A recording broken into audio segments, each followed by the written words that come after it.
dipersembahkan oleh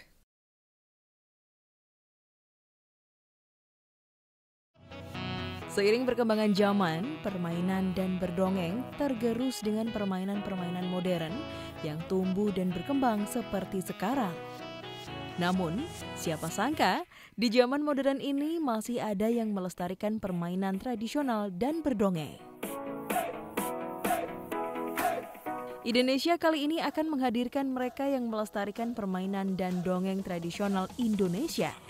Mereka ada yang menciptakan Kampung Hompimpa di Tangerang, Traditional Games Return di Cipinang, dan Dongeng Cerita Manajemen. Mereka memiliki tujuan yang sama dalam melestarikan permainan tradisional. Selain itu, mereka juga mengkampanyekan untuk mengurangi kecanduan gadget dari anak-anak sekarang. Sangat menarik bukan? Saksikan selengkapnya di Indonesia. Nah, kalau The Traditional Games Returns, itu maksudnya apa tuh? Jadi di balik nama ini kita ingin membangkitkan bahwa permainan tradisional itu harus kembali lagi. Karena dulu hanya segelintir orang ya yang memainkan dari zaman dulu, tapi sekarang tuh udah mulai hilang. Setelah tahun 2000, sepertinya eksistensinya sudah mulai menurun. Di sini Traditional Games Returns, kita ingin mengembalikan kejayaan itu. Oke, luar biasa. Nah, kenapa sih sampai tergerak untuk mengembalikan kejayaan permainan games tradisional? Iya, karena kami melihat anak-anak zaman sekarang itu lebih cenderung penyendiri, lebih senang memainkan games di gadget, dan bahkan lupa untuk bersosialisasi. Maka itu kami memiliki slogan, lupakan gadgetmu, ayo main di luar. Jadi kita ingin anak-anak Indonesia lebih kenal lagi nih permainan-permainan dari Indonesia sendiri. Jadi supaya mereka bangga, budaya Indonesia itu juga patut untuk mereka mainkan gitu. Bahkan mereka kayaknya dengan percepatan perkembangan informasi, cari apa-apa di gadget juga udah dapat. Justru kan itu kadang mereka jadi nggak bisa sosialisasi sama teman-temannya. Jadi kita di sini pengennya memang membangun generasi muda yang memang bisa mengerti sesama, kenal, akrab gitu. Jadi kita pengen anak-anaknya biasa ya. Iya. Ya. Kak Iman, apakah ada perbedaan dari pola kebiasaan anak-anaknya? Ada. Banyak sekali perbedaannya. Karena memang anak itu cerminan dari keluarga sebetulnya. Apa yang ditampilkan anak-anak itu adalah gambaran kecil apa yang terjadi dalam keluarga. Jadi gitu. Makanya kita tetap berusaha mempertahankan seni budaya tutur. Ini kan seni budaya tertua ya. Seni budaya tutur untuk anak Indonesia, dan ini masuk dalam kategori bermain pasif. Dan lewat mendongeng ini, anak-anak akan tumbuh imajinasinya. Dan imajinasi itu adalah sumber cita-cita. Dan lewat mendongeng, anak-anak semuanya bergerak. Imajinasi bergerak, main ya. Terus dia melihat, lalu dia mendengar. Ya.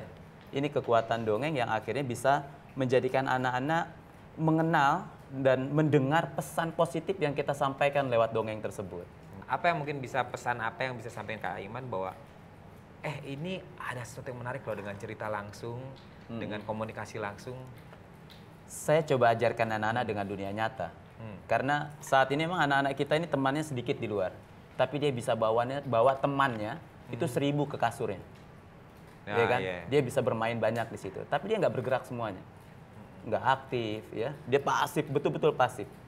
Nah, kita coba ajak anak-anak untuk kumpul bareng, kumpul main, bercerita bersama. Dan dia sebelum kita bercerita itu, kita sama dengan teman-teman yang lain, kita ajak dia aktif dulu. Aktif dulu. Memang punya banyak masalah, punya banyak kendala, punya banyak tantangan untuk anak-anak yang kondisi seperti ini. Tapi tantangan itu jadi sebuah kenikmatan. Kita melihatnya bukan sebuah hambatan tantangan. Iya. Itu luar biasa. Tantangan itu sebuah kenikmatan. Nah, sekarang saya beralih ke Miftah dulu sebentar. Kampung Hompimpa. Kenapa Kampung Hompimpa namanya? Kampung Hompimpa ini, kampung itu semacam wahana tempat di mana anak-anak ini bisa bermain kembali, bernostalgia, kemudian berinteraksi sosial dengan teman-temannya. Nah, Hompimpa ini diambil dari kata-kata Hompimpa Alaihum Gambreng. Nah, di mana Hompimpa Alaihum Gambreng itu dari Tuhan untuk kita, kemudian mari bermain seperti itu. Oh, gitu. Iya. Saya dari dulu suka ngomong Hompimpa Alaihum Gambreng, nggak pernah tahu artinya, baru sekarang ya. Ada rekan-rekannya Marcel dan juga Musli. Mungkin bisa diceritakan oleh Marcel dulu suka duka di dalam proyek Kampung Hompimpa ini. Kalau kita mulai dari sukanya dulu Ya. deh. Kalau sukanya itu mungkin ngelihat ke anak-anak yang mulai seneng gitu dengan berbaur dengan orang tuanya lagi, dengan mereka beraktivitas dengan orang tuanya dan teman-temannya juga. Itu yang buat kita tuh seneng banget kayak ngelihat kebahagiaan yang gak bisa kita dapat ketika anak-anak main di HP atau di games modern sekarang. Kalau dukanya mungkin kalau kita sedih juga kalau misalkan ngelihat bahwa anak-anak awalnya nggak antusias kayak gitu kan. Kayak tadi yang dibilang kayak anak-anaknya ngeliat, ih ini permainan apa sih ini? Ini permainan, aduh kayaknya Jadul banget ya? Iya jadul, capek deh. Mendingan mainin di HP aja. Nah itu yang bikin kita duka tapi kayak rasa tertantang gitu loh. Pengen buat anak-anaknya tuh, ayo dong kita main bersama lagi. Ayo orang tua juga, ayo bersama-sama buat mainin permainan ini. Nah, lalu berikutnya reaksi setelah tahu apakah happy semua dan sekarang makin banyak nggak atau malah ya sudah stagnan situ saja? Nah, setelah mereka tahu bahwasanya keseruan permainan tradisional ini, mereka malah seneng, malah terus aja, malah nggak mau pulang-pulang. Orang tuanya sedih juga, nggak mau diajak pulang anaknya gitu. Kita ngomong rekrutmen member baru, ini saya dapat cerita menarik juga dari Kak Iman bahwa setiap kali jalan putar-putar Indonesia, dia ambil satu anak untuk ikut bergabung di komunitasnya atau ada semacam rumah ya? Iya. Jadi kita punya namanya Rumah Ceria, Mas.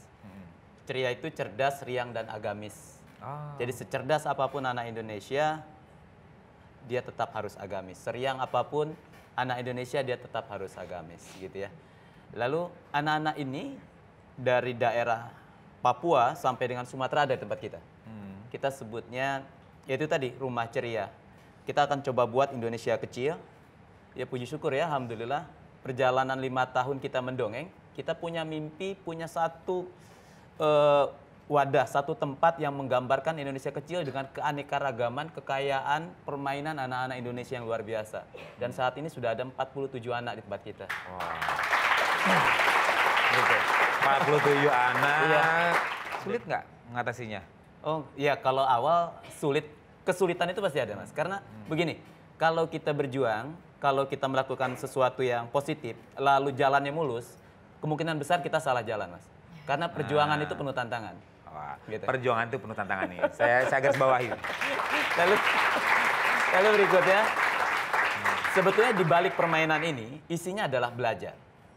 Ya, bermain itu untuk anak Indonesia adalah belajar. Bagaimana dia belajar bersosialisasi, bagaimana anak-anak belajar berinteraksi, berkompetisi ya. Dan ada satu pepatah yang luar biasa. Kalau kita mau bersenang-senang 1 jam, ambillah bantal tidur siang. Mau bersenang-senang 1 hari, ambillah kail, pergilah memancing. Mau bersenang-senang setahun, tanamlah padi di sawah. Mau bersenang-senang 10 tahun, pergilah ke hutan, tanamlah pohon yang besar. Mau bersenang-senang selamanya, maka tanamlah pribadi, karakter pada anak-anak dan generasi. Ini yang kita tanamkan lewat permainan sebetulnya. Dan yang menarik adalah begini, ketika ada banyak-banyak suku, culture, itu kan bersatu. Betul. Bagaimana sih cara memanage artinya? Itu kan Indonesia kecil tuh. Iya. Bisa dibayangkan Indonesia yang besarnya kan, Kak Iman. Itu gimana sih pendekatannya? Apakah ya anak-anak adalah anak-anak, mau dari Sulawesi, mau dari Irian, mau dari Papua, mau dari Kalimantan atau dari Jawa, sama saja mereka tetap Anak kita penuhi dulu, Mas. Senang. Senang. Bermain dengan kesenangan itu sudah terpenuhi, sudah cukup. Dan anak-anak akan terus berinteraksi. Kalau itu sudah terpenuhi, anak-anak akan cepat dia menerima apapun. Kalau anak sudah senang, Mas, dari pagi sampai sore dia main nggak pulang, bahkan orang tua ngasih makan, pulang makan itu dipaksa, susah. Tapi kalau anak tidak senang, duduk nak, baca buku, duduk sebentar, ditongkrongin, itu baru 1 jam, pegel, baru 1 jam, pipis dulu, baru 1 jam, tidur lelap. Tapi kalau dia senang, dari pagi sampai orang tua nyari itu, mana anak kita? Ternyata ada sama beliau. Mana anak kita? Ada sama beliau. Gitu kan? Ini karena sudah senang. Itu sampai disuruh makan aja anak nggak mau pasti. Masih mau main. Nah kalau sudah senang, disitulah saat paling tepat kita menanamkan karakter, budi pekerti, dan lain-lain. Ya, luar biasa. Kak Iman. Ya. Itu kan saya dengar juga ada misi-misi, misalnya ada daerah yang terkena bencana. Lalu Kak Iman mendongeng di situ. Maksudnya apa sih? Nah, sebetulnya nanti kita bisa kolaborasi juga nih sama pemuda-pemuda hebat. Saya juga kan mantan pemuda ya Mas. Jadi lokasi bencana, tempat terpencil, perbatasan, itu jadi wilayah kita mendongeng. Jadi wilayah kita menanamkan mimpi dan imajinasi anak-anak. Lokasi bencana ini Indonesia ini kaya Mas. Dari Sabang sampai Merauke, bencana apa yang Indonesia tidak punya? Gempa bumi kita punya, gunung meletus kita punya, angin puting beliung kita punya. Kita semua punya potensi yang tidak dimiliki oleh negara lain.